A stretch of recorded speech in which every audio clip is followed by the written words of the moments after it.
কি কৈছ তই বন্ধু? মই এইবোৰ বস্তু একো নলওঁ দেই, মোক এইবোৰ নালাগে।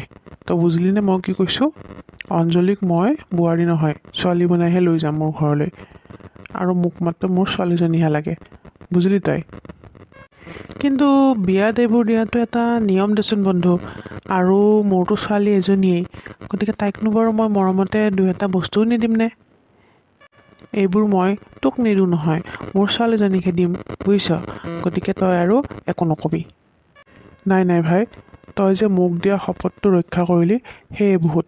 এতিয়া আৰু যৌতুক দি তই মোক লাজ নিদিবি, বুজিছ? মোৰ ঘৰত একো বস্তুৰে অভাৱ নাই। অঞ্জলি মোৰ ঘৰত বহুত আৰামত থাকিব পাৰিব, তই একদম চিন্তাই নকৰিবি। দে দে হ'ব দে আৰু ভাই, নিদিওঁ দে মই আৰু একো। তই ইমানকৈ মানা কৰিছ যেতিয়া নিদিওঁ আৰু। তোৰ এইটো মনৰ বাবেই মই সৰুতে তোৰ ল'ৰা ৰাজীৱৰ লগত মোৰ অঞ্জলিৰ বিয়া ঠিক কৰিছিলোঁ। মই জানো ৰাজীৱো একদম তোৰ দৰেই চাগে, নহয়নে?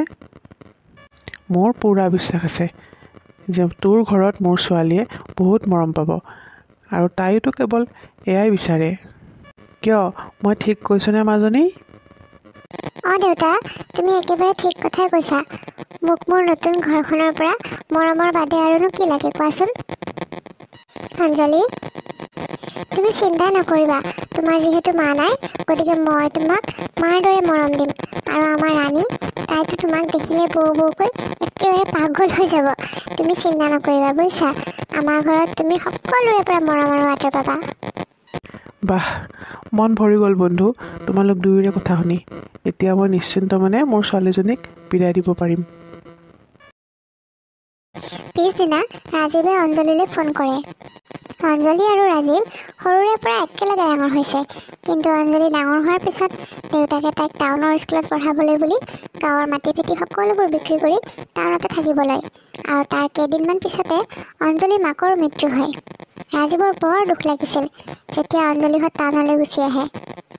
ৰাজীৱ আৰু অঞ্জলিৰ বিয়া সৰুতে ঠিক কৰি পেলাইছিল সিহঁতৰ দেউতাকহঁতে, আৰু এই সম্পৰ্কটো এতিয়া গৈ বিবাহলৈ ৰূপান্তৰিত হ'ল। অঞ্জলি, ডুবাইলৈ যোৱাৰ বাবে মোৰ ভিছাই এপ্ৰুভ হ'ল। হয়নে?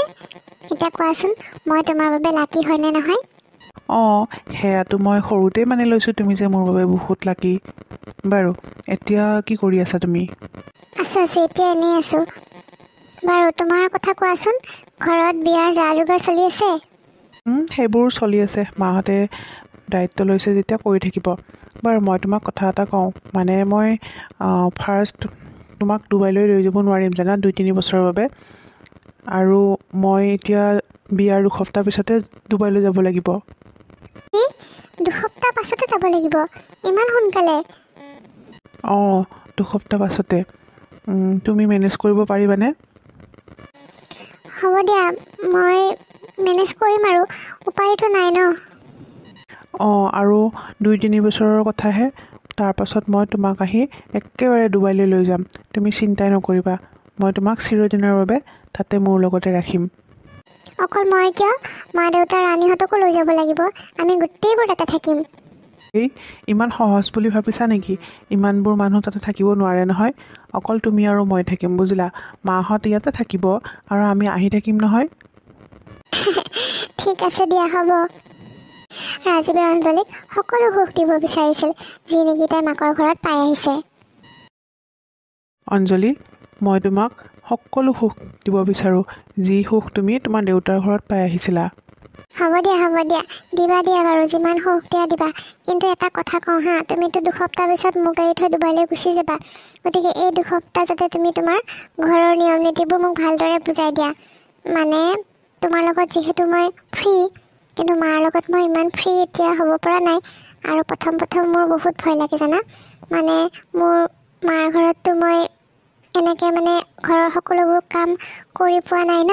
এতিয়া বোৱাৰী হ'লোঁ যিহেতু, ইয়াততো ঘৰৰ কামবোৰ কৰিব লাগিব। সেইবাবে তুমি মোক হেল্প কৰিবা হা। তুমি সেইবোৰ টেনশ্যন নল'বা, সেইবোৰ চব হৈ যাব। আৰু আমাৰ ৰাণী আছে নহয়, তুমি কিবা নোৱাৰিলে ৰাণীক সুধিবা, ৰাণীয়ে তোমাক বুজাই দিব ভালকৈ। আৰু এই 2 সপ্তাহে তুমি মোক পাবা ওচৰত। তাৰপিছততো মই আৰু 2-3 বছৰৰ কাৰণে ঘৰলৈ আহিব নোৱাৰোঁ, বুজিছা নাই? গতিকে তুমি এডজাষ্ট কৰিব লাগিব আৰু এনেদৰে। হ'ব দিয়া, মোৰ কিবা সেইটো কথা ভাবিলে মনটো বেয়া লাগে জানা। আৰু মাত্ৰ দুসপ্তাহে তুমি মাত্ৰ মোৰ কাষত থাকিবা, তাৰপিছত কিমান দূৰলৈ গুচি যাবা। হ'ব সেইবোৰ ভাবি মন বেয়া কৰি থাকিব নালাগে। মই 2-3 বছৰৰ কাৰণেহে যাম, আৰু তোমাকতো মই সদায় ফোন ভিডিঅ' কল এইবিলাক কৰি থাকিমেই, সদায় দেখাই পাই থাকিবা মোক। মাত্ৰ তোমাৰ কাষতে থাকিব নোৱাৰিম। 2-3 বছৰৰ পিছত আহি পেলাই মই তোমাক একেবাৰে লৈ যাম মোৰ ওচৰলৈকে, বুজিছা? দিয়া এতিয়া শুই থাকোঁ ব'লা, ৰাতিপুৱা আকৌ সোনকালে উঠিব লাগিব নহয়। এতিয়া এখন ঘৰৰ বোৱাৰী হৈছা যিহেতু ৰাতিপুৱা সোনকালে উঠিব লাগিব কিন্তু। সেইটো জানো, ৰাতিপুৱা যে সোনকালে উঠিব লাগে। মোক দেউতাই কৈছে নহয় যে তাতে গৈ তই সোনকালে উঠিবি, কিন্তু 8টা-9টালৈকে শুই নাথাকিবি। হ'ব দিয়া, মই সোনকালে উঠিব চেষ্টা কৰিম। আৰু সাৰ নাপালে তুমি আছা নহয়, জগাই দিবা আকৌ। হ'ব দিয়া। এনেদৰে বিয়াৰ পিছত 2 সপ্তাহ কেনেকৈ গ'ল অঞ্জলি গমেই নাপালে। কিন্তু আজি তাইৰ মনটো বহুত বেয়া, কাৰণ আজি ৰাজীৱে তাইৰ ওচৰৰ পৰা 2-3 বছৰৰ বাবে ডুবাইলৈ গুচি যাব। যদিও তাইৰ মন বেয়া, কিন্তু তাই ৰাজীৱক দেখুওৱা নাই যে তাইৰ মনটো বেয়া লাগি আছে। তাই হাঁহি মুখেৰে ৰাজীৱক বিদায় দিব ওলাইছে। দেউতা, আজিৰ পৰা অঞ্জলিৰ দায়িত্ব তোমালোকৰ। মই যিহেতু 2-3 বছৰ ঘৰলৈ নহাকৈ থাকিম, গতিকে তাইৰ সকলোখিনি দায়িত্ব যাতে তোমালোকে পালন কৰা। হ'ব দে ৰাজীৱ, তইনো বাৰু এইটো কথা ক'ব লাগেনে? মই থাকোঁতে আৰু অঞ্জলি একো চিন্তাই কৰিব নালাগে। তাইক মই একো বিপদ হ'বলৈ নিদিওঁ, যা তই চিন্তা নকৰিবি, বুজিছ? আৰু তই এতিয়া সোনকালে যা নেকি, তোৰ ফ্লাইট কেইটাত আছে? অলপ টাইম আছে দেউতা। অঞ্জলি, ভালকৈ থাকিবা, আৰু মই গৈ পাই তোমালৈ ফোন কৰিম। হ'ব দিয়া, তুমিও ভালকৈ থাকিবা। আমাৰ পৰা ইমান দূৰত থাকিবা যিহেতু ভালে কুশলে থাকিলে হ'ল। আৰু সদায় ৰাতি ফোন কৰিবা, ফোন কৰিবলৈ নাপাহৰিবা আকৌ, নহ'লে মোৰ লগতে মা, দেউতা আৰু ৰীমাও চিন্তাত থাকিব ন। হ'ব মই গৈয়ে ফোন কৰিম। মা, তুমিও ভালকৈ খোৱা লোৱা কৰিবা, বুজিছা? মোৰ চিন্তাতে আকৌ খোৱা লোৱা নকৰি পেলাই টোপনি ক্ষতি কৰি বহি নাথাকিবা, নহ'লে বেমাৰবোৰ কিন্তু বেছি হ'ব। আৰু শাহু বোৱাৰী এতিয়া মিলিজুলি থাকিবা। হ'ব দে, মই সেইবোৰ জানো। তই এতিয়া যা, তোৰ দেৰি হ'ব। আৰু গৈ পাই পেলাই ফোন কৰিবি। অঞ্জলিলৈকে নহয়, মোক ফোন কৰিবি। মোৰোতো তোৰ খবৰ ল'বলৈ মন যাব। হেৰা, কিনো কথা কৈছাহে? অঞ্জলি আৰু তোমাৰ যিকোনো এটাক ফোন কৰিলে হ'ল, আৰু ঘৰত আমি খবৰটো পালেই হ'ল আৰু সি ভালে কুশলে থকা বুলি, হয়নে নহয়? বাবা দে ব'ল, তোৰ নহ'লে দেৰি হ'ব। অঞ্জলি থাকা, মন চন মাৰি নাথাকিবা, মই গৈ পায়ে ফোন কৰিম। ঠিক আছে, যোৱা। ফোন কৰিবা কিন্তু নাপাহৰিবা। হ'ব দেউতা, ব'লা। ব'ল। হেৰা, মই ইয়াক থৈ আহোঁ ৰ'বা। অঁ, যাওক। বাই অঞ্জলি, ভালকৈ থাকিবা দেই। হ'ব দিয়া, তুমিও ভালকৈ থাকিবা। এতিয়া আৰু কটাখন নকৰিবা দেই যোৱা সময়ত, নহ'লে মোৰ মনটো ভাল লাগি নাযাব। তুমি কান্দি নাথাকিবা প্লিজ, মই গৈয়ে ফোন কৰিম তোমাক। হ'ব দিয়া, যোৱা। অঞ্জলি, হা মা, কিবা ক'ব? এইসোপা দামী কাপোৰ পিন্ধি তুমি আমাক দেখাই থাকিব নালাগে, বুজিছা? যে তুমি যে ধনী ঘৰৰ ছোৱালী। আৰু এই চুলিখিনি মেলি ৰাখিছে যে, খোপা বান্ধি থাকিবা। নতুন বোৱাৰীয়ে এনেকৈ চুলি মেলি থাকিলে ভাল নালাগে নহয়। আজিৰ পৰা খোপাটো বান্ধি ৰাখিবা। আৰু চাওঁ, তোমাৰ ফুটটো ইমান সৰুকৈ লৈছা। এনেকৈ কোনোবাই ফুট মাৰে নেকি হা? নতুন বোৱাৰীবিলাকে এনেকৈ ফুট নলয় নহয়। মোক দেখা নাই মই কেনেকৈ ফুট মাৰি আছোঁ বিয়াৰ আজি অতদিন পিছতো? ফুটটো অলপমান মানুহে চিনি পোৱাকৈ ল'বা, বুজিলা? যোৱা এতিয়া। হ'ব দিয়ক মা। মা, মানে কাপোৰ কেইটামান ধুব লগা আছিলে। ৱাশ্বিং মেচিনটো ক'ত আছেনো? কি লাগে তোমাক? ৱাশ্বিং মেচিন লাগে? বা দেউতাৰ ঘৰৰ পৰা আনিছিলা জানো ৱাশ্বিং মেচিন? এতিয়া যে কাপোৰ ধুবলৈ ৱাশ্বিং মেচিন লগা হৈছে, তেতিয়া আনিবৰ সময়ত কিয় অনা নাছিলা? ইমানে যদি কাপোৰ ধুবলৈ মনেই মেচিনত, বাপেৰে ঘৰৰ পৰা লৈ আহিব লাগিছিল। ইয়াতে মই তোমাৰ কাৰণে ৱাশ্বিং মেচিন কিনি ৰখা নাই, বুজিলা? মা, আপুনি কিয় তেনেকৈ কৈছে? মোক দেউতাইতো সকলো বস্তু দিম বুলি কৈছিল, কিন্তু আপোনালোকে মানা কৰাৰ বাবেহে দেউতাই একো নিদিলে। কথা ক'বলৈ আহিছে। বাপেৰে দেখোন ফুটনি মাৰি দেখাইছিল, আমাৰ ইমান গাল টকা আছে, ইমান মাটি সম্পত্তি আছে, মোৰ ছোৱালী এজনী, মই তাইক সকলো বস্তু দিম। এতিয়া ক'তা একো এটা নিদিলে দেখোন। আমি মানা কৰিলোঁ বুলিয়েনো লগত একো এটা দিব নালাগেনে হা? আমাৰ নাক কাণ নাই? গোটেই সমাজৰ আগত নাক কাণ কটা গৈছে আমাৰ। বস্তু এটাও দি পঠোৱা নাই লগত। খালি সোণৰ গহনা আৰু কাপোৰ কানি কেইসাঁজ দি পঠাইছে। জীয়েকক পিন্ধাব লাগিব নহয়, সেই সোপা দেখুৱাবলৈকে ইয়াতে দি পঠাইছে। বস্তু বাহানি একো এটা নিদিলে। ভিক্ষাৰী চব এনেই টকাৰ বাহাদুৰি দেখুৱাবলৈ আহে। মা, আমাৰ দেউতাই মোৰ বাবে সকলো বস্তু অৰ্ডাৰ দিছিলে, কিন্তু আপুনি আৰু দেউতাই মানা কৰাৰ বাবেহে সেইবোৰ কেঞ্চেল কৰিলে।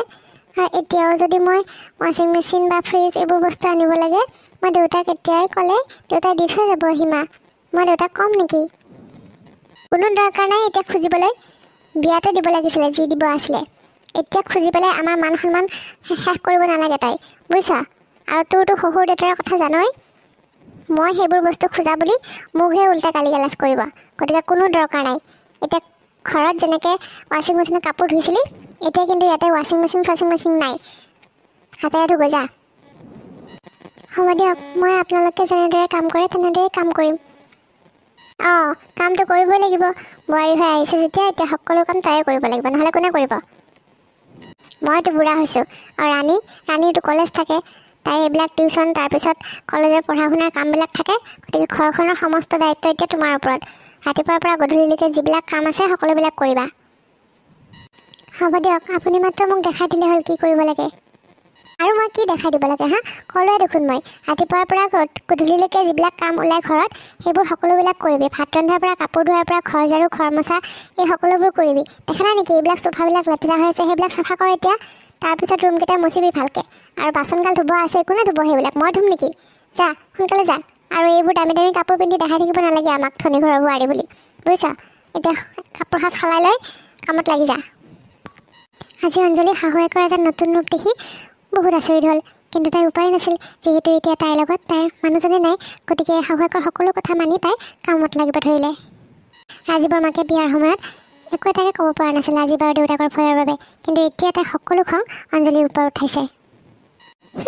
ৱাশ্বিং মেচিন লাগে, ইমানকৈ ক'লোঁ মই আমাৰ মানুহটোক বোলো যি বস্তু দিবলৈ ওলাইছে দিয়ক, নাই একেবাৰে সৎ ওলাইছিলে। এতিয়া বোৱাৰীয়েকে ৱাশ্বিং মেচিন বিচাৰি আহিলে ৱাশ্বিং মেচিন পায় নেকি? থাক, যেনেকৈ কাম কৰ কৰি থাক। আমি সেইবোৰ আনি দিয়াত নাই দেই। মোৰ টকাকাল আনি নষ্ট কৰিবলৈ নিদিওঁ মই বোৱাৰীক। ময়ে আজিলৈকে মেচিনত কাপোৰ ধুই পোৱা নাই, আৰু এইক মই মেচিন আনিব দিম কাপোৰ ধুবলৈ? নালাগে যা, বাপেৰে ঘৰৰ পৰা আনিব নালাগে। এতিয়া ক'বহে বোলে ধনী ঘৰৰ ছোৱালী বিয়া কৰাইছে, কৰাই পেলাই এতিয়া বস্তু খুজি খুজি আনি আছে। বিয়া যদি দিলে হয় তেতিয়াহ'লে সকলোৱে ক'লে হয় বা ইমান বস্তু দিছে। নাই, একো এটাও নিদিলে। খালি গহনা কেইপত দিছে আৰু পাটৰ কাপোৰ কেইসাঁজ দিছে।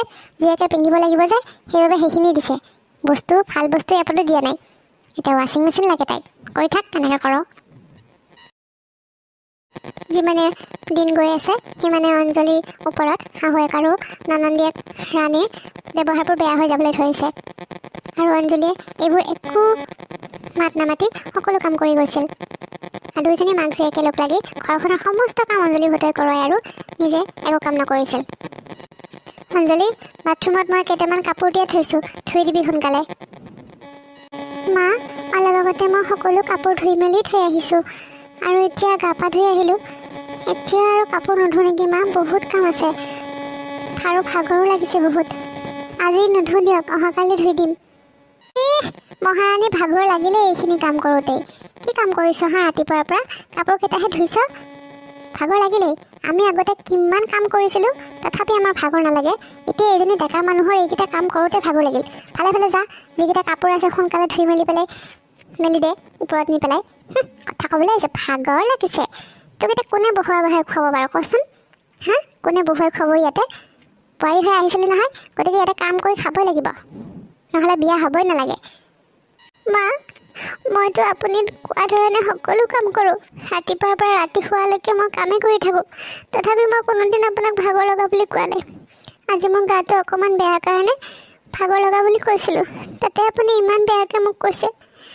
কাপোৰকেইটা মই কালি ধুই দিম দিয়ক, আজি নুধো। গাটো মোৰ খুব বেয়া লাগিছে মা। বৌ, এইবিলাক নাটক কৰি নেদেখুৱাবা হা। বেমাৰ হোৱা ভাও ধৰি এনেকৈ যে বোৱাৰীবিলাকে শুই থাকে, সেইবোৰ আমাৰ চব জনা আছে বুজিছা। তুমি অকল এনেকুৱা বোৱাৰী নহয় যি নেকি নাটক কৰে। এনেকুৱা বোৱাৰী আৰু আমাৰ ওচৰৰ চুবুৰীয়া মানুহৰ ঘৰতো আছে। গতিকে যোৱা ভালে ভালে মায়ে যি কৰিছে তাকে কৰাগে। আৰু ভাগৰ লাগিছে অকণমান বহি লোৱা, লৈ পেলাই কামত ধৰিবা। এনেকৈ আৰু কান্দি কাটি দেখুৱাব নালাগে নহয় আমাক। আমিওতো কাম কৰোঁ, তুমি নহয় আগতে ময়ো কাম কৰিছিলোঁ, ময়ো কাপোৰ ধুইছিলোঁ। ক'ত মোৰতো একো ভাগৰ চাগৰ লগা নাছিলে। এতিয়া ভাগৰ লগা বুলি কৈ পেলাই শুবলৈ আহিছে। যোৱা, গা বেয়া লাগিছে দি ঔষধ এটা খাই ল'বা, লৈ পেলাই কাম কৰি থাকাগে। হ'ব দিয়া। এইজনীয়ে আমি যে তাইৰ আগত এনেকুৱা ব্যৱহাৰ কৰি থাকোঁ, বাপেকটোৰ আগত একো নকয় নেকি মাজনী? বাপেক দেখোন আজি সেই এবছৰমান আগতে আহিল, আৰু তেতিয়াৰ পৰা দেখোন এতিয়ালৈকে দেখা দেখিয়ে নাই। আহিলে ভাপকে দিলোঁ হয় ভালকৈ জাউৰি বাপেকে, নাই নাহে দেখোন। একো নকয় চাগে ন নকলে ভাল দিয়া মা আৰু দাদাকতো আমি যি ক'ব লাগে কৈয়ে আছোঁ হয় নহয় আৰু আমাৰ দেউতাওতো এতিয়া বিচনাত তাই ছাপৰ্টাৰ এতিয়া কোনোৱে নাই বুজিছা বাপেকক নকয় কাৰণ বাপেকে বহুত মৰমত বিয়া দিছে ন এখন ঘৰলৈ গতিকে এইখন ঘৰৰ বেয়া কেতিয়াও নকয় বৌ বাপেকৰ আগত বুজিলা তুমি চিন্তা নকৰিবা আমি যেনেদৰে আছোঁ তেনেদৰে থাকিম বুজিছা তাইক যিমান পাৰে সিমান ইউজ কৰা সকলো কামতে ইউজ কৰিবা বুজিছা তই একদম ঠিক কথাই কৈছ যিমান কাম আছে সকলোবিলাক কৰিব দিবি তাইক তোৰ যদি কিবা কাম চাম থাকে সকলোবিলাক কৰিব দিবি বুজিছ আৰু কিবা খাবলৈ মন গ'লে কৈ দিবি তাইক বনাই দিব তাই একো চিন্তা কৰিব দৰকাৰ নাই আমাৰ বুঢ়াটো এতিয়া বিচনাতে বুজিছানে ভয় কৰিব নালাগে খাৱলৈকে দাদাৰতো আৰু নাহেই 3 বছৰমানলৈকে গতিকে তাইক আৰু ফোনত কি ক'ব লাগে আমিতো চব কৈয়ে আছোঁ তাক দিনে দিনে হয়নে নহয় গতিকে তাৰ আগত যিমান যি ক'লেও সি আৰু কেতিয়াও বিশ্বাস নকৰে আমি তাক যি ক'ব লাগে কৈয়ে আছোঁ হয় দিয়া তুমি একদম ঠিক কথাই কৈছা বাৰু মই অলপমান ওলাই আহোঁ ৰ'বা লগৰ দুজনী মানে মাতিছে মই বজাৰ কৰিব যাই আহিলোঁ তুমি থাকা দেই হয় নেকি তেতিয়া যা পইচা কিবা লাগিব নেকি তোক এই নালাগে আছে নহয় গুগল পে' না দাদাই ভৰাই দিছে সেইদিনাখন 5,000 টকা মই যাওঁ অকণমান বজাৰ চজাৰ কৰি আহোঁগৈ বুজিছা দে যা পইচা লগা হ'লে তই তাক ফোন কৰিবি বুজিছ ফোন কৰিলে সি দি দিব পইচা হ'ব দিয়া সেইবোৰ মই জানো কাক কেনেকৈ ক'ব লাগে বুজিছা ল'ৰাটোৰ মনত এই অঞ্জলিৰ বিষয়ে ঠিকছে বিষ এসোপা সোমাই দিছোঁ বাপ্পাকে এতিয়া আৰু সি ঘৰলৈ আহিলেও তাইৰ কথা কোনো দিন বিশ্বাস নকৰে তাই যিমান ক'লেও বিশ্বাস নকৰে সি তাইৰ কথা এই হাঁহিনীজনীয়ে তাৰ গোটেইকেইটা পইচা নিজৰ কৰি ল'ব ৰাজীৱৰ দেউতাক বৰ্তমান বিচনাত ৰাজীৱ যোৱাৰ 2 দিন পিছতে দেউতাকৰ গা বেয়া হ'ব ধৰিলে আৰু আজিকালি বিচনাতে শুই থাকে উঠিবই নোৱাৰা হ'ল মানুহজন তেওঁ অঞ্জলিৰ এইবোৰ কষ্ট দেখি কাকো একো ক'ব নোৱাৰা হ'ল মনে মনে মানুহজন খুব কষ্টত জীয়াই থাকিবলগীয়া হৈছে মাক আৰু জীয়েকে দেউতাকৰ অলপো খেয়াল নাৰাখে দেউতাকৰ সকলো খোৱা লোৱাৰ পৰা পেচাব পায়খানা চাফা কৰাৰ পৰা সকলো দায়িত্ব অঞ্জলিয়ে লৈছে দেউতা আপুনি এনেকৈ বিচনাত পৰি থকাতকৈ মই দেউতাক কৈ পেলাই আপোনাক ভাল নাৰ্ছিং হোম এখনত ভৰ্তি কৰাম বুলি ভাবিছোঁ নাই অঞ্জলি তোমাৰ দেউতাৰ মুখামুখি হ'বলৈ আৰু মোৰ সাহস নাই কিমান বিশ্বাসেৰে তোমাক মোৰ ঘৰলৈ উলিয়াই দিছিল কিন্তু ইয়াত কি হৈ আছে মই সকলো বুজি পাই আছোঁ আৰু ইয়াতকৈ ডাঙৰ কথা এইটো যে মই এইবোৰ হ'বলৈ বাধাও দিব পৰা নাই মোৰ আৰু জীয়াই থাকিবলৈ মন নোযোৱা হৈছে মাজনী গতিকে মোক ডাক্তৰেনো কি কৰিব পাৰিব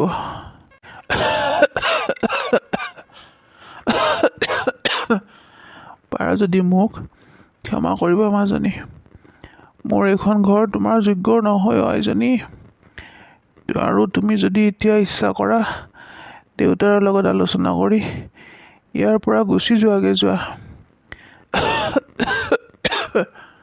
নাই দেউতা এয়া আপুনি কি কৈছে মোৰ এতিয়া এইখনহে আচল ঘৰ সেইখন এতিয়া মোৰ আচল ঘৰ হৈ থকা নাই আৰু মই মোৰ পৰিয়ালটোক এনেকুৱা অৱস্থাত এৰি থৈ যাবলৈ নোৱাৰোঁ দেউতা আৰু আপুনি ভাল পাব আপুনি চিন্তা নকৰিব আপুনি ভাল হৈ উঠিব চাবচোন আৰু কেইমাহমান পিছতে আমাৰ এওঁ আহিব নহয় এওঁ আহিলে মই এওঁৰ লগতে আলোচনা কৰি আপোনাক ভাল নাৰ্ছিং হোম এখনত ভৰ্তি কৰাম দেউতা আপুনি চিন্তাই নকৰিব আৰু মোৰ দেউতাই সদায় এয়াই শিকাইছে যে যি পৰিস্থিতিয়ে নহওক কিয় নিজৰ পৰিয়ালটোক কেতিয়াও এৰি দিব নালাগে অঞ্জলিৰ কথাখিনি শুনি ৰমেশে অলপ সময়ৰ কাৰণে মনত সন্তোষ পালে যদিও অন্তৰখন পুনৰ বিষাদেৰে ভৰি পৰিল কিয়নো অঞ্জলিক এইখন ঘৰলৈ যি প্ৰতিশ্ৰুতি দি বিয়া কৰাই আনিছিল সেই প্ৰতিশ্ৰুতি সি ৰক্ষা কৰিব নোৱাৰিলে পিছদিনা ৰাতিপুৱা অঞ্জলিৰ শহুৰেকে এই জীৱনৰ পৰা বিদায় মাগিলে আৰু এই ঘটনাটোৱে যেন অঞ্জলিৰ জীৱনলৈ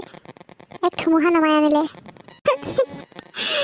খালে এইজনীয়ে মোৰ মানুহটোকো খাবলৈ নেৰিলে ভালে মোৰ চকুৰ আগৰ পৰা তই আঁতৰ হ নহ'লে ময়ে তোক এতিয়া মাৰি পেলাম বুজিছ আঁতৰ হ বুলিছোঁ নহয় আঁতৰ হ নাই মা আপুনি এনেকৈ নক'ব মা এইবোৰ পাপ কাম মই কৰা নাই মা মোক বিশ্বাস কৰক মা মোক বিশ্বাস কৰক মই বাৰু দেউতাক কিয় মাৰিম কওকচোন মা আপুনি এইবোৰ কথা নক'ব মা নক'ব বৌ তুমি মিছা কথা নক'বা মই তোমাক দেখিছোঁ তুমি দিয়া গাখীৰখিনি খায়ে দেউতা মৃত্যু হ'ল তুমি দেউতা ঢুকাবৰ বাবে গাখীৰত কিবা মিহলাই দিছিলা আৰু দেউতাক মাৰি পেলালা দাদাক আহিব দিয়া, সেয়া আহিয়ে তোমাৰ মুখ আঁতৰাব বুজিলা। ৰাণী, এইবোৰ কি কথা কৈছা কোৱাচোন? এইবোৰ মিছা কথা ক'ব নাপায়। মই দেউতাক আজি ইমান বছৰেদি 2 বছৰেদি শুশ্ৰূষা কৰি আহিছোঁ, কোনোদিন বেয়াকৈ কোৱা নাই। সদায় মই দেউতাৰ ভালৰ কাৰণে শুশ্ৰূষা কৰি আহিছিলোঁ, কিন্তু আজি তোমালোকে এই মিছা অপবাদটো মোক কিয় দিছা কোৱাচোন? মোৰ নিজৰ দেউতাৰ নিচিনা মানুহটোক বাৰু মই মাৰিব পাৰোঁনে? হা, তোমালোকে কোৱাচোন। মা, এইবোৰ কি কথা কৈছে আপোনালোকে? ঠিক আছে, এওঁক আহিব দিয়ক, সকলো এওঁৱে কৰিব যি কৰে। অঞ্জলিৰ বাবে এইখন ঘৰত কেৱল দেউতাকে আছিল একমাত্ৰ ভৰসা, কিন্তু এতিয়া সেই মানুহজনো নোহোৱা হৈ থাকিল। তাই এইবোৰ ভাবি ভাবি খুব কান্দিব ধৰিলে। দেউতা, আপুনি এনেকৈ হঠাতে কিয় এৰি থৈ গ'ল কওকচোন? আপোনাৰ ল'ৰা অহালৈকে আপুনি কিয় বাদ নাচালে?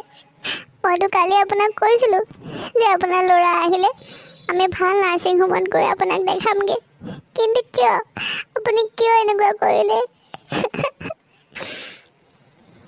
নাটক কৰি দেখুৱাব নালাগে, ফালে ফালে আঁতৰ হোৱা আমাৰ চকুৰ আগৰ পৰা। যোৱা, মই কৈছোঁ তই ফালে ফালে মোৰ চকুৰ সন্মুখৰ পৰা আঁতৰ হ। মানুহজনকতো মাৰিলে, এতিয়া আমাকো মাৰি খাব নালাগে। তই আঁতৰ হ চকুৰ আগৰ পৰা, যা। কান্দি দেখুৱাবলৈ আহিছে তাই এতিয়া মানুহটোক মাৰি কেনে। এই হৰি, মই মানুহবিলাকৰ আগত কি মুখ দেখুৱাম যে মোৰ বোৱাৰীজনীয়ে দেউতাকক মাৰি পেলালে? তোৰতো ইয়াত নিজৰ দেউতা নহয় নহয়, শহুৰহে আছিল, সেইকাৰণে তই মাৰিলি।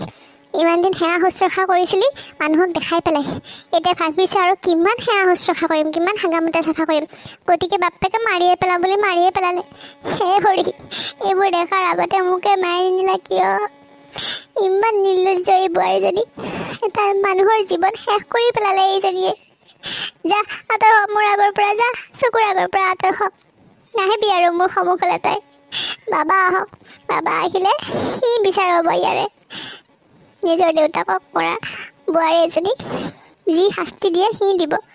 এতিয়া মই আৰু একো নকওঁ, কিন্তু তই এতিয়াই মোৰ চকুৰ সন্মুখৰ পৰা আঁতৰ হ। দেউতাকৰ মৃত্যুত ৰাজীৱ ঘৰলৈ আহিব নোৱাৰিলে, কাৰণ তাক ছুটি নিদিয়ে, আৰু সেইবাবে সি পূৰা 2 মাহৰ পিছতহে ঘৰ পালেহি। মা, চিন্তা নকৰিবা মা, মই ঘৰ আহি পালোঁ। এতিয়া আৰু তোমালোকে চিন্তা কৰিব নালাগে, মই তোমালোকক ডুবাইলৈ লৈ যাম। ইয়াতে থাকিব নালাগে তোমালোক, বুজিছানে? তোমালোক সকলোকে মই ডুবাইলৈ লৈ যাম। বাবা, দেউতাৰে মুখখন তই দেখাই নাপালিও, এই 2 বছৰ তই ঘৰৰ পৰা আঁতৰ হৈ থাকিলি। বাবা, দেউতাৰে বৰকো মনত পেলাইছিলে তোক চাবলৈ বৰ মন কৰি আছিলে। বাবা, তই বাৰু কিয় ছুটীলৈ নাহিলি কচোন? মা, মই ছুটি কিমানবাৰ বিচাৰিছিলোঁ, বহুত ছুটি বিচাৰিছিলোঁ, কিন্তু কোনো পধ্যেই মোক ছুটি নিদিলে, গম পাইছেনে? কিমান কাকুতি মিনতি কৰিছোঁ, মই বোলো দেউতাৰ মুখখন একবাৰ বাবে এবাৰ চাই আহোঁ, কিন্তু তেওঁলোকে মোক এদিনৰ বাবেও ছুটি নিদিলে। কি কৰোঁ কোৱা মা?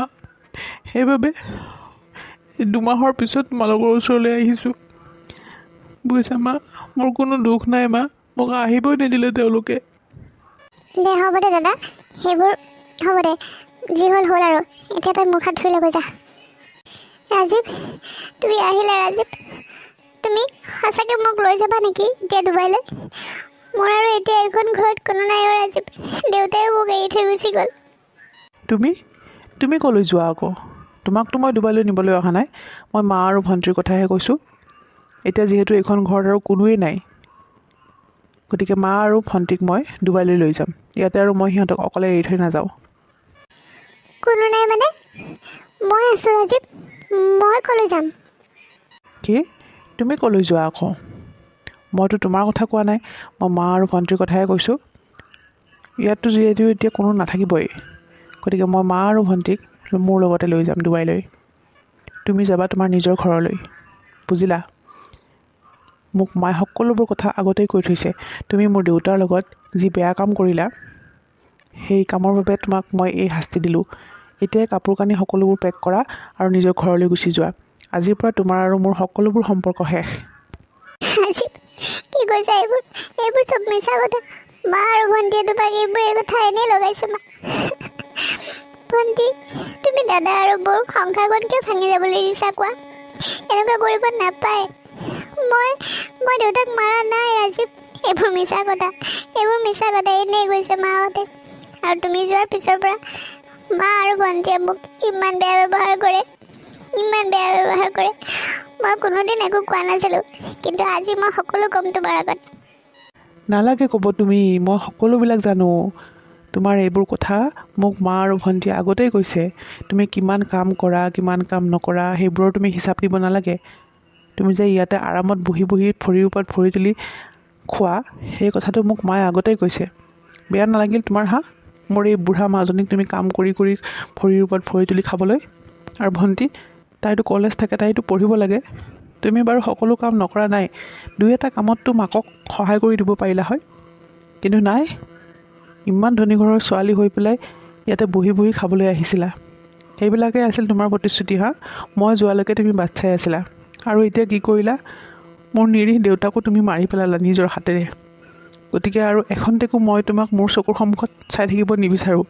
ভালে ভালে মোৰ ঘৰৰ পৰা গুচি যোৱা। আজিৰ পৰা তোমাৰ আৰু মোৰ সম্পৰ্ক সকলোবিলাক শেষ। তুমি মোক একো চাফাই দিব নালাগে, মোৰ সকলো জনা আছে, বুজিছা? যোৱা এতিয়া। অঞ্জলীয়ে সপোনতো ভবা নাছিল যে ইমান বছৰৰ মূৰত ৰাজীৱ ঘৰলৈ ঘূৰি আহি তাইৰ লগত এনেকুৱা ব্যৱহাৰ কৰিব বুলি। তাই সকলো কথা সি অবিশ্বাস কৰিলে, আৰু মাক আৰু ভনীয়েকে যি কথা কৈছে সেইবোৰকে বিশ্বাস কৰি সি তাইক ঘৰলৈ গুচি যাবলৈ ক'লে। বিশ্বাসটো কৰিবই ন, যিহেতু নিজৰ মাক আৰু ভনীয়েক সদায় যেতিয়া অঞ্জলীৰ বিষয়ে ফোনত বেয়া বেয়াকৈ কৈ থাকিব, তেতিয়াতো সি দূৰত থকা মানুহটোৱে বিশ্বাস কৰিবই। আৰু এতিয়া ইমান ডাঙৰ অপৰাধ এটা কৰা বুলি অঞ্জলীয়ে কৈছে যিহেতু, গতিকে সি বিশ্বাস কৰিবই। গতিকে অঞ্জলীয়ে থিৰাং কৰিলে যে তাই মাকৰ ঘৰলৈ গুচি যোৱাটোৱে ঠিক হ'ব, আৰু সেয়ে তাই চিৰদিনৰ বাবে দেউতাকৰ ওচৰলৈ গুচি গ'ল। কোনোবা আহিলে আকৌ এইটো সময়ত? দেউতাতো আহি পাবৰ সময় হোৱা নাই, নিশ্চয় কোনোবা আলহীয়ে আহিছে। হয়, কাক বিচাৰিছে আপুনি? অঞ্জলি, মই তোমাকে বিচাৰি আহিছোঁ। এইটো অঞ্জলিৰ ঘৰ নহয়, আপুনি কাৰোবাক ভুলতে বিচাৰি আহিছে ইয়ালৈ। অঞ্জলি, শুনা না অঞ্জলি, এবাৰ মোৰ কথা শুনা অঞ্জলি। মই বহুত আশালৈ তোমাৰ ওচৰলৈ আহিছোঁ। কি হ'ল সোনকালে কোৱা, মোৰ ওচৰত বেছি সময় নাই। চোৱা অঞ্জলি, মই মোৰ ভুল বুজিব পাৰিছোঁ। তুমি যে একো ভুল কাম কৰা নাছিলা, মই সকলোবিলাক বুজিব পাৰিছোঁ। ভুল মোৰ মা আৰু মোৰ ভণ্টিয়ে কৰিছিল, কিন্তু মই ইমান বছৰি দি মা আৰু ভণ্টিক চিনিব নোৱাৰিলোঁ। আৰু এতিয়া মই তোমাৰ সকলো কথা জানিব পাৰিছোঁ যে তুমি যে নিৰ্দোষী আছিলা, তুমি অকণো ভুল কৰা নাছিলা। গতিকে অঞ্জলি, প্লিজ মোক ক্ষমা কৰি দিয়া। মই তোমাক ডুবাইলৈ লৈ যাব আহিছোঁ অঞ্জলি, প্লিজ মোৰ লগত ডুবাইলৈ ব'লা। অ' ৰিয়েলি? এই 5 বছৰৰ পিছত তোমাৰ ভুল ভাগিলে, আৰু এতিয়া মোৰ ওচৰলৈ আহিছা ক্ষমা বিচাৰি, আৰু ডুবাইলৈ লৈ যাবলৈ আহিছা? বাহ! কিন্তু মই ডুবাইলৈ নাযাওঁ, আৰু তোমাৰ লগতো নাযাওঁ, আৰু তোমাক ক্ষমা কৰি দিয়াৰতো কোনো কথাই আহি নপৰে। সেই দিনাখনৰ কথাটো মনত পেলোৱাচোন, যিদিনাখন মই তোমাক কান্দি কান্দি ইমান অনুৰোধ কৰিছিলোঁ যে মোক ক্ষমা কৰি দিয়া, মই কোনো ভুল কৰা নাই। কিন্তু নাই, তুমি জানো মোক ক্ষমা কৰিলা? একেবাৰে ঘৰৰ পৰা উলিয়াই দিলা মোক। গতিকে এতিয়া য'ৰ পৰা আহিছিলা তেওঁলোকে ঘূৰি যোৱা, মোৰ পৰা একো আশা নকৰিবা, বুজিলা? মই অকণো ভুল কৰা নাছিলোঁ, মই তোমাক বাৰে বাৰে কৈছিলোঁ, কিন্তু তুমি নামানিলা মোৰ কথা। কিন্তু এতিয়া তুমি কেনেকৈ গম পালা যে মই একো ভুল কৰা নাছিলোঁ? কোৱাচোন, কেনেকৈ গম পালা? মই দেউতাৰ ৰুমত এখন চিঠি পাইছিলোঁ, আজি বহুত বছৰ পুৰণা। সেই চিঠিখনত দেউতাই তোমাৰ ওপৰত যিবোৰ অত্যাচাৰ কৰিছিল, মা আৰু ভণ্টিয়ে সকলোবিলাক লিখি থৈ গৈছে। সেই চিঠিখন পায়ে মই মা আৰু ভণ্টিক সোধাত সিহঁতে সকলোবিলাক কথা কৈছে মোৰ আগত, সঁচা কথাবিলাক, যে তুমি যে দেউতাৰ লগত একো কৰা নাছিলা, আৰু সেইবিলাক যে চব সঁচা কথা। তেনেকৈ গম পালোঁ, আৰু লগে লগে মই তোমাৰ ওচৰলৈ আহিছোঁ অঞ্জলি। প্লিজ মোক ক্ষমা কৰি দিয়া, মোৰ লগত ব'লা অঞ্জলি। অ' সেইখন চিঠিখন পালা কাৰণেহে তুমি মোক নিবলৈ আহিছা, কিন্তু চিঠিখন নাপালেতো তুমি মোক নিবলৈ নাহিলা হয়। সেই চিঠিখন মই কেতিয়াবাই নোহোৱা কৰি দিব পাৰিলোঁ হয়, কিন্তু মই নকৰিলোঁ। সেইখন চিঠি দেউতাই তুমি যোৱাৰ পিছতে তোমাক দিবলৈ ওলাইছিলে, কিন্তু মই বহুত কাকুতি মিনতি কৰি দেউতাক সেইখন দিবলৈ মানা কৰিলোঁ, আৰু দেউতাই জানো ক'ত লুকুৱাই থ'লে ময়ো বিচাৰি নাপালোঁ। কিন্তু ভগৱানৰ লীলা চোৱা, মই যে নিৰ্দোষী প্ৰমাণিত হ'ব লাগে, সেই চিঠিখনে আজি দেখুৱাই থৈ গ'ল। আৰু এতিয়া তুমি মোৰ ওচৰলৈ আহিছা মোক নিবলৈ। গতিকে এটা কথা শুনা, মই এতিয়া মোৰ দেউতাৰ লগত বহুত সুখী, গতিকে মই নাযাওঁ তোমাৰ লগত। এই 5 বছৰ মই যেনেদৰে আছোঁ, আহি থকা দিনবিলাকো মই তেনেদৰেই পাৰ কৰিম, বুজিলা? মিষ্টাৰ ৰাজীৱ, তুমি যোৱা, তোমাৰ নতুন জীৱনত তুমি যি ইচ্ছা তাকে কৰাগে। নাই নাই অঞ্জলি, তুমি প্লিজ মোৰ লগত ব'লা অঞ্জলি, ব'লা। মই তোমাক ভৰিত ধৰিছোঁ। মই বহুত ভুল কৰিলোঁ অঞ্জলি। প্লিজ, মই তোমাৰ অবিহনে জীয়াই থাকিব নোৱাৰোঁ অঞ্জলি। Please please. চোৱা ৰাজীৱ, এইবিলাক কথা কয় আৰু তুমি মোৰ এতিয়া মন গলাব নোৱাৰিবা। গতিকে ইয়াৰ পৰাই যোৱা। মোৰ দেউতা আহি নাপাওঁতে তুমি ইয়াৰ পৰা সোনকালে গুচি যোৱা, বুজিছা? মই তোমাৰ লগত যোৱাত নাই আৰু তোমাক মই ক্ষমা কৰিও নিদিওঁ। এতিয়া যোৱা ভালে ভালে ঘৰলৈ, মা আৰু ভণ্টিৰ লগত ভালকৈ থাকাগৈ। Good bye. Anjali, Anjali please. অঞ্জলি, মোকতো এবাৰ চান্স দিয়া অঞ্জলি। এয়া কেতিয়াও সম্ভৱ নহয়। তুমি যোৱাগৈ। হে ভগৱান, কি কৰি পেলালোঁ মই মোৰ নিজৰ সংসাৰখন এই দুখন হাতেৰে ভাঙি পেলালোঁ। তেনেহ'লে বন্ধু বান্ধৱীসকল, কাহিনীটো চাই কেনেকুৱা পালে জনাবলৈ নাপাহৰিব আকৌ। যদি কাহিনীটো ভাল লাগিল তেনেহ'লে লাইক শ্বেয়াৰ কৰাৰ লগতে মোৰ চেনেলটোও ছাবস্ক্ৰাইব কৰি দিব। তেনেহ'লে আজিলৈ আহোঁ। ধন্যবাদ।